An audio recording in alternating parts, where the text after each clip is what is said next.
Alright everyone, today we looked at a belt problem on our 2005 Neon. The problem actually is that the belt broke, and this actually dates back to a few weeks ago when there was a little bit of a squealing sound that I thought might be perhaps the PCV causing a little bit of a whistling noise off the valve cover or something. It actually sounded quite a bit like a vacuum leak. I've got a little bit of a clip of that that you'll probably be hearing here in a moment. It ended up not being that. I'm attributing it to the belt. And we'll go ahead and look at the process for changing this belt today, although we did have a few surprises. So let's go ahead and roll that beautiful bean footage. Here we go. Alright, in just a second here you're going to be able to hear the squeal come in, and basically there it is. Not super perceptible, but if I kept the RPMs at just the right spot, the car would have quite the squealy noise to it again, sounding like if you've ever had a pretty good sized vacuum leak really causing something just to whistle away. Sort of one of those deals. So wasn't sure what it was, and I play this for you now because that could help you to diagnose a potential belt problem and also tell you what it's not. It definitely wasn't the PCV on this particular situation, and I know this because I've driven the car quite a bit since the belt broke, and the sound has totally gone away. So let's go ahead and get into today's fix. Here we go. Okie dokie. Here we have the pulley for the power steering pump. You can see there's no belt on there. That's a problem. Down below you can barely make out the pulley for the AC. No belt there either. The belt actually runs over the top, really the front side, I guess you'd say, of both those pulleys. Let's find out what's going on. Alright, if you want to get to this belt easily, the best way to go is to remove the front wheel.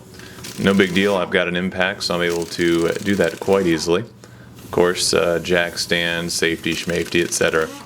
Once you get the wheel off, you can go ahead and begin removing that lower splash shield there. 10mm nuts, I believe they are. Actually, they're not nuts, they're bolts, little kind of screw guys. And there's going to be 3 of them, one in the very front of the car, and then 2 which I like to reach with a nice long extension, and that 10mm socket.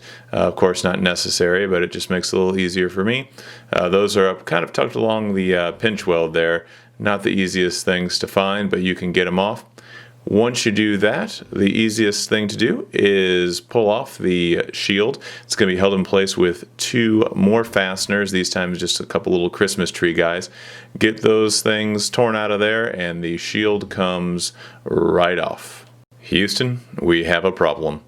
This belt was stuck in here, real bummer. Actually really happy that it didn't cause the alternator belt to get tossed off the pulley too. I've had that happen before where you lose both belts at once when one breaks. Nonetheless, this nappy looking belt will be removed by using a pair of linesman pliers. Just use the cutting feature on them. Not really a big deal here. I'm going to reach in and snip off both of these and then pull it out from the top side. No real big deal there, no secrets. Just remove the belt, and then hopefully this tensioner is still good. I don't know, the way this belt shredded gave me the willies, and turns out I was pretty much dead on. Let's go ahead and take a gander at this guy here. Sorry for the crap that falls on the lens, but that's how it goes. Watch as I begin to touch the tensioner here. It is not looking so hot. This tensioner has got its best days well behind it. It's totally melted, piece of crap, and it is not going to work any longer. Unfortunately for me, the new replacement piece, it's the whole panel there, if you will, on the front of the timing belt cover. It's $180. So what do we do for that? I'll tell you right now. We put that wheel back on, and it's time to torque a wheel up, guys. Power steering and AC is the only thing that this belt runs, and in the winter I don't use a whole lot of AC, and my hands get cold from going out there and working on these darn things.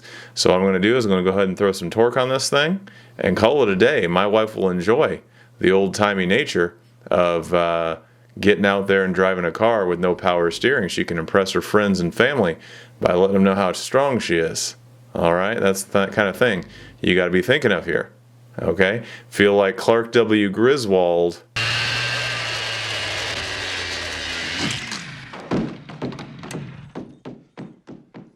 Fix the newel post! Fix the newel post. One of the greatest lines in cinematic history. All right, that's me. That can be you too, guys. We'll go ahead and get this thing taken care of in a little bit, but it ain't happening today.